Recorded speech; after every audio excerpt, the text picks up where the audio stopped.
ትላንት ታየ ደንዳ ያመጣው ጣጣ ግልጥልጥ አድርጓል። በትግራይ ላይ ታስታውሱታላችሁ። ትንግርቱ የሚባለው አማራ ቴሌቪዥን ሲተነትን የነበረ መቼም ትንግርቱ የሚባለው ሰውዬ ትንግርት የሆነ ትንታኔ ሲሰጥ የነበረ በጥላቻ የታወረ ትግራይን እንደ ቢያፍራ የናይጄሪያ ቢያፍራ ቆራርጠን 5-6 ቦታ ላይ ዲስማንትል ማድረግ አለብን ሲል የነበረ እንደ ኩርድ መበታተን አለብን። ያ ጓደኛው አጠገቡ የነበረ ጠሽ የሆነ ልጅ ነበር። ደግሞ አሁን የት እንደገባ አይታወቅም። ወይ አልተሰደደም ወይ የሆነ ቦታ ላይ እዛ ይኖራል። ሚዲያ ላይ ግን አይመጣም። ያ ቢላ እንኳን መፍቀድ የለብንም ለሽንኩርት መክተፊያ እንኳን መፍቀድ የለብንም ሲል የነበረ ማለት ነው። የራሱ ህዝብ ሲከተፍ እንደ ሽንኩርት ሲከትፈው ግን አፉን ዘግቶ ጸጥ። ማን ያስቀርበው? አሁን አማራ ቴሌቪዥን ላይ ተመልከቱ። ይሄስ እንኳን በትላንት ይሄ ትንግርቱ የሚባለው ልጅ እንኳን በትላንት ተጸጽቶ ቢያንስ የሆነ ድምጽ እየሆነ ነው። ድምጽ እየሆነ ከትላንት ተጸጽቶ የተወሰደ አሁን አይቸው። ትላንት ብዙ ሰው ተገርሞ እንደ አዲስ ፌስቡክ ላይ እየቆራረጠው ነበር። ከዛ በፊት ግን ደግመን ደጋግመን ስናገር ነበር የሰሜን ተነካ እያለ ዛሬም ይሄን ቋንቋ ታየ ለምንድን ይሄ ቋንቋ ያጋለጠብን ብሎ የሚያዝ እንደሚኖር እኔ አልጠራጠርም። ያዝናል ሰው ምን ነው ሰሜን እዝ በሚለው ናሬቲቭ በዛ ለምን መቀጠል አልቻልንም? ታየ ጉድ አደረገን።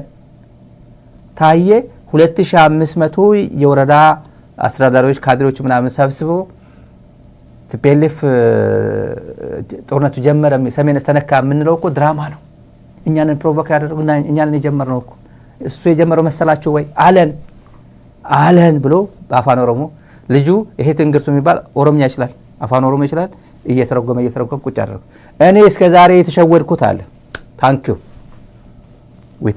ለዛ ነው ሁሉም በዚህ ደረጃ መጸጸት መቻል አለበት። ስንቱ የትግራይ ህዝብ ላይ የማይደረግ ጽያፍ ንግግሮችን ተነግሮ በሚዲያ ፕሮፓጋንዳ ቄሱ ጳጳሱ ተሸውዶ ይሄን ታንክ ረገጠው ጡት ቆረጠ ምናምን የባጫ ደበሌ መጫወቻ የሆነው የኢትዮጵያ ህዝብ ገና ግልጥልጥ ብሎ ይወጣል። ግልጥልጥ በተለይ እንዲታዘበው አሁን ማድመጥ አለባችሁ ተመልካቾች። በትግስት ምንም የማይጠገብ እና ሁሉ ይቅርታ ይላሉ ወይ ነው በይፋ እነዚህ ሰዎች። አሁን ሚዲያ ላይ ያሉት የኢሳት ልጆች ይቅርታ ይሉ መናገራችን ላይ እኛ አሁንም እናምናለን። ሰሜን እዝ እኮ የታረዋል እኮ ሰሜን እዝ እኮ ምናምን የኢሳት ልጆች አሉ ቅርንጫፎች ጠቅላላ እነሱ እንጀራቸው ነው። ብልጽግና እንደዛ ካላለ ገንዘብ አይላክ ከዩጋንዳ እስከ ዲሲ እስከ የትም ይኖር ገንዘብ አይሰጣቸው እንጀራቸው ነው። ይሄ ብልጽግና ያን ቋንቋ ነው። ሰሜን እዝ ተነካ ያ ቋንቋ ነው። እናድምጠው ተመልካቾች ዶክመንት ስለሆነ ፕላስ ይሄ ልጅ በዛን ሰዓት ካደረሰው ጥፋት አንፃር ካደረገው ከባድ የሚባል ፕሮፓጋንዳ በጣም አስቀያሚ የሚባል ፕሮፓጋንዳ የትግራይ ህዝብና የአማራ ህዝብን ሚሊያይ በጣም አደገኛ የሚባል ቋንቋ ሲጠቀም ነበር። እነም ተሸውጄ እንደዚህ ሆኜ ብሎ መጣው። ወራና ነው ትግራይት ጀልቀበ መሰኒ ዋንቲቲ ጦርነቱ ሁኔታ አሁን እዚህ ጋር ነው እንግዲህ እስከ ዛሬ ድረስ ጦርነቱን ህዋት ጀመረ እያልን ሰሜን ህዝብ በመጠቃቱ ነው እያልኩ እኔ ራሴ የኢትዮጵያም ህዝብ የምርም የኢትዮጵያ ሉዓላዊነት ተደፈረ፣ ሰሜን ህዝብ ተጠቃ፣ ወታደሮቹ ላይ የደረሰውን ነገር በተመለከተ በጣም ዘግናኝ ነገር ታውቃላችሁ ስንሰማ እንደነበረ በወቅቱ ብዙዎቻችን ስራ ጥለን እንድንዘምት ያደረገን ምክንያት ነው። እውነቴን ነው የምላችሁ። እኔ ስራዬን ዩኒቨርሲቲ ስራዬን ትቼ ነው የሄድኩት። ፕሮጀክቶችን ሪሰርቾችን ማስተምረውን ክላስ አቁሜ ነው የሄድኩት። በዋናነት ጌታቸው በተለይ ነው የሄድኩበት ጊዜ ሁለተኛው ዙር ምናምን ነው ወደዚህ የገፋ ደሴ ልያዝ አካባቢ ነው። ኦሬዲ ደሴን ይዘው ወደ ደብረ ብርሃን ሲመጡ ነው። እኔ ኖርማሊ ከሀገርም ወጥቼ ቢሆን ኤርትራ ላይም ጦር አደራጅቼው ዋጋለሁ እውነት ለመናገር ግን ሉቱ ተመልከት እኛ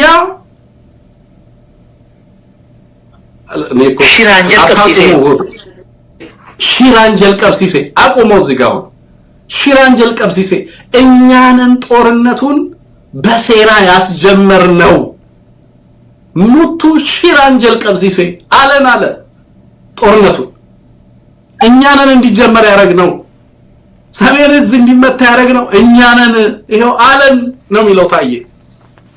እኔ አይደለሁም ይሄን ያልኩት። ይሄንን በርካታ ህዝብ በተለይ አማራ ያምን ነበር አንሙት።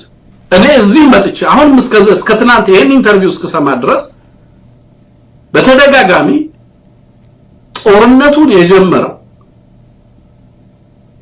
ሰሜን እዝ ላይ የተወሰደው ጥቃት ነው ብዬ ነበር እስከ ቅርብ ጊዜ እስካሁን ማምነው ማለት መጥቶ ምን አለ ኑቱ ሽራንጀል ቀብሲሴ ቲፒኤልኤፍ ጀመረ ይመስላችኋል? እስኪ ትንሽ መለስ ብታረጋው ደስ ይለኛል። ላይክ ማይክሮ ሰከንድ እዛች ጋር ቡጋሞሶባ ዋጋቤ እሺ እዚህ ጋር ካለቆፈሚት ወራና ናኖ ትግራይት ጀልቀበመሰኒ ዋንቲ ቲፒኤልኤፍ ጀልቀበሰኒ ተፈካተየ ዋንቲ ቲፒኤልኤፍ ጀልቀበሰኒ ተፈካተ ሽራንጀል ቀብሲሴ ማሳችን ሽራንጀል ቀብሲስ ነው አቁማው ዋን ወራለ ትግራይ ራት ጀልቀበሜ ቲፒኤልኤፍ የጀመረው ይመስላችኋል? ትግራይ ላይ የተጀመረውን ጦርነት እኛንን በሴራ ያስጀመር ነው ቃል በቃል እኛንን በሴራ ያስጀመር ነው አለናል።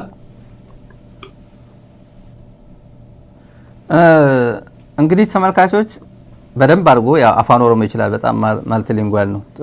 ደስ ይላል። ይሄ ጥሩ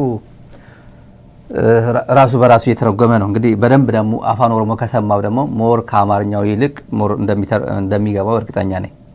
ያው እኛም እንደዚህ ሆነን ዘምተን ነበር እኮ ስራችን ትተን ሪሰርቻችን ፕሮጀክት ትተን ምናምን ያው ሰሜን እስተነካ ብለን ዘምተን ነበር። አሁን በሚዲያ እንደዚህ ይቅርታ ይፋው ይቅርታ ሲጠይቃሉ ወይ ተሸውደን ነበር ብልጽግና ጉድ አድርጎናል የሚሉ እሱ ብቻ አይደለም። እሱ የይቅርታ መንፈስም ይታይበታል በዚህ ንግግሩ። የሌሎቹ ሚዲያዎቹስ እንደዛ ስሜት ይናገሩታል ወይ? በአንደበት ታየደንዳ ጉድ አደረገን እኛ በነበረው ትርክት መቀጠል ሲገባን መሀል ላይ ገብቶ ጉድ አደረገን ብሎ ይቆጫሉ ወይስ ይቅርታ ይጠይቃሉ? ታየ ከሰኞ ጀምሮ እንደነገርኳችሁ የሆርን ኮንቨርሴሽን ሂዱና ጣጣ አርጓቸው ያው ሳብስክራይብ አርጓቸው። የትግል ሚዲያ ነው የነ ዶክተር ኢታና የነ ዶክተር ሚልኬሳ ሚዲያ ነውና እነሱ ያቋቋሙት ነው። የህዝብ ሚዲያ ነው ግን እነሱ ለትግል ብሎ የከፈቱ ነው። ሳብስክራይብ አርጓቸው። በዛራ ሚዲያ ስም ደግሞ ሳብስክራይብ አርጓቸው። ሁሌ እንደዚህ ደስ ይለኛል። ሚዲያ ጥሩ እንትን እንዲያድግ ፍላጎት ስላለ ነው። የህዝብ ሚዲያ ድምጽ ለመሆን ያላችሁ ጥረት ስለምገነዘብ ነውና ሳብስክራይብ አርጓቸው። ሄዳችሁ በተለይ የኦሮሞ ልጆች ጆሌ ኦሮሞ ሄዳችሁ ሳብስክራይብ አርጓቸው። ሳብስክራይብ አርጉን እያሉ ነው እነሱና አድምጧቸው። ደግሞ እዛ ያለው ጉድ የብልጽግና ጉድ የአብይ ጉድ እዛ ተሰሙታላችሁ። ብልጽግና የሚባል የለም። ብልጽግና ግለሰብ ነው። አብይ ነው ብሎታል። ብዙ ጊዜ የተነገረው ጀዋርም ይናገራል። ብልጽግና የሚባል ፓርቲ የለም አለ ታየ ደንዳ። ፓርቲ የለም አብይ ነው አለ። ወደ ከመከላከያ ያገኘነው መረጃ ከአብይ መስሪያ ቤትም ከመከላከያ ያገኘነው መረጃ ወደ እናንተ ላድረስ። አርስታችን ላይ እንዳስቀመጥነው ተመልካቾች መከላከያ ለጦርነት እየተዘጋጀ ነው። ምንም በቃ ይሄ መደባበቅ ምናምን አያስፈልግም። ቢያንስ ህዝቡ ሳይኮሎጂካሊ ሬዲ እንዲሆን ነው። ምን አይነት ጦርነት የሚሆነው ከማንም መዋጋት የሚፈልገው ለወደፊቱ እናየዋለን። ግን በተለይ ደግሞ አሁን ከኤርትራ ጋር ግልጽ የሆነ የጦርነት ማፕ ውስጥ እንዳለ ዝግጅት ውስጥ እንዳለ በግልጽ እየታየ ነው። አንደኛ ትግራይ የሚሄዱ ዲፕሎማቲክ ኮሚኒቲዎች አሉ። ትላልቅ የአምባሳደሮች ይሁን የሌላ ሀገር የደህንነት ሰዎች ይሁን እኔ ትላልቅ የሌሎች ሀገሮች አገር መጥቀስ አያስፈልገንም የሚሄዱ ሰዎች አሉ። ሲያናግሯቸው ምን እንደሚሏቸው እየሰማን ነው። ጦርነት የኢትዮጵያ መንግስት ከኤርትራ ጋር ጦርነት ሊገባ እየተዘጋጀ ነው። ስለዚህ እናንተ እዚህ ውስጥ እንዳትገቡ ከኤርትራ ጎን እንዳትቆሙ ነው የሚሏቸው። አሰብ ምናምን እየፈለገ ነው። ለአሰብ ብሎ ጦርነት ያው ሪጂም ቼንጅ ነው። በነገራችን ላይ አንዳንዶቹ ይናገሯቸው ሪጂም ቼንጅ አብይ የሚናገረው ሪጂም ቼንጅ ነው። አስቀንጥሬ ጥለዋለሁ አስመራ ያለው መንግስት አገዛዝ ነው የሚለው። ቀላል ነው ብሎ ማፕ ያደርጉታል። አጋጆች የሚያገዙኝ ነገር አለ ብሎ ይናገራል። ማን እንዳገዘው አይናገርም። ግን አማካሪዎች የሰጡኝ ምክር አለ ቀላል ነው የሚለው። መቀለ የሚሄዱ ሰዎችም ከወታደራዊም ከሲቪል ፖለቲከኞችም ሲያወሩ ይሄን ጉዳይ ነው የሚያወሩት። እንዳትተባበሩ እዚህ አካባቢ በቃ ጉዳይ የሁለቱ ጉዳይ ነው። እዚህ ውስጥ እጃችሁ እንዳታስገቡ ነው የሚላቸው። ስለዚህ ጦርነት እየተዘጋጀ ነው። የነዚህ ሀገራት ይሁንታም አለበት ማለት ነው። ጦርነት ማቆም አለበት። የምን ጦርነት ነው? ጦርነት አውዳሚ ነው። ጦርነት ሰው ገዳይ ነው፣ ጦርነት ገንዘብ ይበላል፣ አገር ይቀጥፋል፣ ህዝብ ይበታትናል ተብሎ መመከር ያለበት አገዛዝ ውስጥ ለውስጥ ትግራይ እየሄዱ ግን የሚነግሯቸው እንደዛ ነው። እዚህ ውስጥ እንዳትገቡ፣ እጃችሁ እንዳታስገቡ፣ በቃ የኛ መንግስትም አይፈልገውም፣ የኛ መንግስትም ከኤርትራ ጎን አይቆምም፣ ስለዚህ የሀገር አጠቃላይ አስተላለፉ ተቀይሯል፣ እዚህ ውስጥ እንዳትሳተፉ ይሏቸዋል ትግራይ ሄዱ። ስለዚህ ጦርነት እየተዘጋጀ ነው ማለት ነው። ይሁንታም ያለባቸው ያው ይሁንታ የሰጡ ሀገሮችም አሉ ከጀርባ ማለት ነው።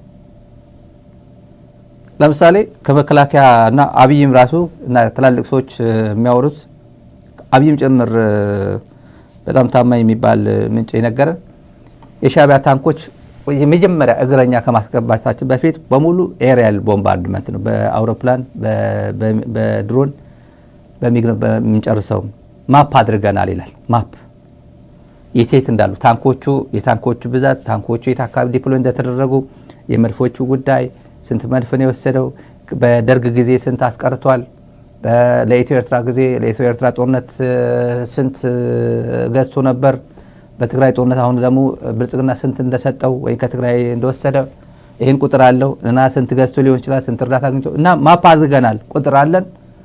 ታንኮችና መድፎችን የት እንዳሉ ማፕ ካርታ አንስተናል። ሻዕቢያ ዋነኛ አቅሙ መካናይዝድ መሆኑን እናውቃለን። በሱ ነው የሚተማመነው። በመካናይዝድ በታንክና መድፎቹ ነው የሚተማመነው። መጀመሪያ እነሱን እንጨርሳለን ነው፣ እግረኛ ሳናስገባ እነሱን ብቻ እንጨርሳለን መጀመሪያ ነው የሚለው። ከዛ በኋላ የታንክና የመድፍ ጉዳይ ከጨረስን በኋላ እግረኛ እናስገባለን ነው የሚለው። ጦርነት በአውሮፕላን አያልቅም፣ እግረኛ ነው የሚጨርሰው። ኖርማሊ እግረኛ አስገብተህ ትጨርሰዋለህ ወይ ነው። እግረኛ ለእግረኛ አስተገናኝቶ ይጨርሰዋል ወይ ነው። ሂውማን ዌቭ ይተማመን ይሆናል። ባለፈው ታሪክ ግን ይሄን አያሳየንም። ጠንካራ የሚባለው የኢህአዴግ ሰራዊት እንኳን አሰብ መግባት እንኳን አልቻለም ይመስለኛል። መንገዱን ዋና መስመሩን ይዞ ግን ወደዛኛው ማለፍ አልቻለም። ወደ አሰብ አካባቢ መግባት አልቻለም። ከባድ ነበር። አሁን ያለው ደግሞ እናየዋለን። መሰረተ ልማቱ እናወድማለን ይላል። አንደኛው ደግሞ መሰረተ ልማቱን ጭምር አስቀድመን እናወድመዋለን። አስመራ ኤርፖርት፣ አስመራ ዋና መናኸሪያ፣ አውሮፕላን መናኸሪያውን በድሮን እናፈርሰዋለን፣ በሚግ እናፈርሰዋለን። ምጽዋን እና አሰብን ኤርፖርቱን እናወድማለን። ከዛ በኋላ ከየት ይነሳል ድሮኑ አውሮፕላኑ ከየት ይነሳል ነው። እኔ እኮ ኢህአዴግ አይደለም፣ እኔ እኮ እንደ ኢህአዴግ የዋህ አይደለም ነው የሚለው አብይ። አሁን ኢህአዴግ የዋህ ነው፣ እኔ እንደ ኢህአዴግ አይደለም የምቀጥለው፣ እንደ ኢህአዴግ ጦርነት አይደለም አካሄደው፣ መጀመሪያ መሰረተ ልማቶቹ ላይ ትኩረት አደርጋለሁ ነው የሚለው።